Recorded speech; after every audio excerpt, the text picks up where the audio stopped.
নন্দীগ্রামে 2021 সালে মীনাক্ষী মুখার্জি দাঁড়িয়েছিল এবং সিপিআইএম কত পার্সেন্টেজ ভোট পেয়েছে সেটা সকলে জানে। 2021-এর পরে কি কোনো পরিবর্তন ঘটতে পারে? 2026-এ ভোট ব্যাংক বাড়তে পারে কি, এমন কোনো দেখতে পাচ্ছ তুমি? এই মুহূর্তে মানুষ আমাদের দিকে দুপা এগিয়ে আছে, কিন্তু আমাদের যে পার্টির সদস্য, পার্টি কর্মী, আমাদের যে পার্টি মেম্বাররা প্রতিটা অঞ্চলে পার্টি মেম্বাররা মানুষের কাছে পৌঁছতে পারছেন না। মানুষ নেতা খুঁজতে চাইছে, মানে কে নেতা, এই দলের এই নন্দীগ্রামের নেতা কি, এইটা খুঁজছে। আমরা বিপদে পড়লে শেল্টার পাবো কিভাবে, সেই নেতা খুঁজছে। কিন্তু পার্টি সদস্য, পার্টি কর্মী যারা আছে তারা মানুষের কাছে পৌঁছচ্ছে না। এটা হচ্ছে আমার মানে বড় দুঃখের ব্যাপার। আমরা তো মানে কষ্ট করছি যে সেই 2021 সালে আগে কোনো ঝান্ডা ছিল না নন্দীগ্রামে, ঝান্ডা লাগাতে যাওয়ার মতো কিচ্ছু ছিল না। মীনাক্ষী প্রচারে নেমে আমরা ওই মানে 17টা অঞ্চলে ঝান্ডা লাগিয়েছিলাম। তারপর থেকে আস্তে আস্তে আস্তে আস্তে পঞ্চায়েত নির্বাচনে আমরা নন্দীগ্রাম ওয়ানে 3টে সদস্য জিতিয়ে নিয়েছিলাম, 3টে মহিলা সদস্য জিতেছিল পঞ্চায়েতে। আর হচ্ছে তারপরে সায়নদা দাঁড়ালো, সায়নদা ভোট পার্সেন্টেজ ওই নন্দীগ্রাম বিধানসভায় বাড়লো, 1,500-এর মতো বেশি ভোট বাড়লো। এই মুহূর্তে মানুষ আমাদের দিকে এগিয়ে আছে, দুপা এগিয়ে আছে। আমরা যদি এগিয়ে যাই মানুষের কাছে, তাহলে যদি নেতৃত্ব ঠিক থাকে, নেতৃত্ব যদি একেবারে আমার এই মুহূর্তে মনে হয় যতদূর সম্ভব একেবারে রাজ্য স্তরের, জেলা স্তরের যদি নেতৃত্ব আমাদের এই নন্দীগ্রামের একেবারে আঞ্চলিক স্তরে এসে নেমে কাজ করে, তাহলে মনে হয় আমার নন্দীগ্রাম আবার ফিরে পাবো।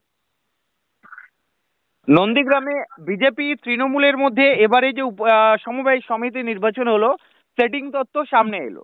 মমতা ব্যানার্জি হ্যাঁ। 2021 সালে হেরে গিয়েছিল, বিজেপির শক্তিশালী ঘাঁটি শুভেন্দুর ঘাঁটি ওখানে। তাহলে তোমার মনে হচ্ছে সেই ঘাঁটি ভাঙা সম্ভব সিপিআইএম এর দ্বারা? হ্যাঁ, সম্ভব, 100% সম্ভব। আমি একটাই কথা বলছি না, আমাদের 77 সালে আমি মানে আমার দাদু তো পার্টিটা করতো, আমি দাদুর কাছ থেকে গল্প শুনেছি। 77 সালে বিদ্যুৎ গোচ্ছাই আম, আহ, যে নেতা ছিল, একেবারে টপ লেভেলের নেতাগুলো একেবারে নিচ লেভেলে এসে কাজ করতো। এই মুহূর্তে 77-এর মতো পার্টি এই মুহূর্তে আমাদের নন্দীগ্রামে দরকার, একেবারে টপ লেভেলের নেতা যারা এই মুহূর্তে বিজেপি তৃণমূল কি করছে, কোনো একটা ছোটখাটো ইস্যু হলে ওইখানে বিরোধী দলনেতা শুভেন্দু অধিকারী চলে যাচ্ছে। আবার ওখানে কুণাল ঘোষ, তারপরে দোলা সেনের মতো নেতৃত্ব, দেবাংশুর মতো নেতৃত্ব ওরা চলে যাচ্ছে, মানে রাজ্য স্তরে ওদের নেতৃত্ব যাচ্ছে। আমাদের কিন্তু পৌঁছচ্ছে না। আমাদের এই পার্টি মানে সদস্যরাই হচ্ছে ওইখানে শেষ কথা হয়ে যাচ্ছে। আমরা চাইছি যে জেলা নেতৃত্ব একেবারে, জেলা নেতৃত্ব, রাজ্য স্তরের নেতৃত্ব একেবারে নিচ লেভেলে আসলে কর্মীরাও উজ্জীবিত হবে, পার্টি মেম্বাররাও মানে কাজ করার সাহস পাবে। একেবারে নিজ লেভেলেই কাজ করতে হবে। আর আমার কাছে একটা আমার ব্যক্তিগত মতামত আমি বলতে চাইছি, যেটা যদি 2026 সালকে লক্ষ্য করে আমরা যদি হাঁটি, পাখি চোখ করে যদি হাঁটি, সম্ভাব্য প্রার্থী যদি করে প্রতিটা হচ্ছে বিধানসভাতে যদি সম্ভাব্য প্রার্থী 1-2 জন করে আজ থেকে যদি কাজে নামানো যায়, তাহলে মনে হয় ওই এলাকায় মানুষ হচ্ছে ভালো একটা দিক পৌঁছাবে, ওই এলাকার দিকেই ভালো একটা দিকে পৌঁছাবে। কারণ আমি বলি, মানুষ নেতা খুঁজছে, মানুষ একটা শেল্টারের আশা খুঁজছে। আমাদের কাছে এই মুহূর্তে চাকরি নেই, টাকা নেই, পয়সা নেই, বেশি বলো নেই, তাহলে নেতা দরকার, মানুষের কাছে আশ্বাস দেওয়ার মতো একটা জায়গা দরকার। সেই জায়গাটা নেতা, নেতা ছাড়া কোনো কথাই হবে না। কারণ মানুষ কেস খেয়ে, মার খেয়ে, জরিমানা দিয়ে নন্দীগ্রামের মানুষ জর্জরিত হয়ে আছে। তুমি আর একটা অভিযোগ তুললে যে সিপিআইএম এর প্রচুর কর্মী কেস খেয়েছে এবং যে হ্যাঁ। কোর্ট কমিটি রয়েছে রাজ্য স্তর থেকে, জেলা স্তর থেকে কোর্ট কমিটির কাছে টাকা যায়, কিন্তু সেই কোর্ট কমিটি কোনো খেয়াল রাখছে না। এই কথাটা যেটা বললে, এটা কতটা ঠিক মনে হয় তোমার? এইটা হচ্ছে জেলা স্তরে আমাদের, আমি উকিলের নাম বলে দিতে পারি, বিমল মাঝি এবং চৌধুরী বাবু, হলদিয়া কোর্টের উকিল। ওনারা এই 2007 সালের কেসগুলো দেখেন। ওনাদের কাছে জেলা স্তর থেকে একটা বছরে একটা টাকা দিয়ে দেওয়া হয়। কিন্তু আমাদের যে কেস, ধরো আমাদের এখানে 60 জন কি 100 জন 200 জন যে কেস, এই যে কেসের যে যারা আয়তায় আছে তাদেরকে, মানে আজকের এই ডেটে তোমার কেস আছে, বা এই যে কেস কমিটি, আঞ্চলিক স্তরে একটা কেস কমিটি হয়ে আছে, এরিয়া স্তরে একটা কেস কমিটি হয়েছে। এই কেস কমিটির এই এরিয়া থেকে আঞ্চলিক এই এরা মানে দুজনেই কাজ করছে না, কিন্তু জেলা স্তর পর্যন্ত কাজ হয়ে যাচ্ছে।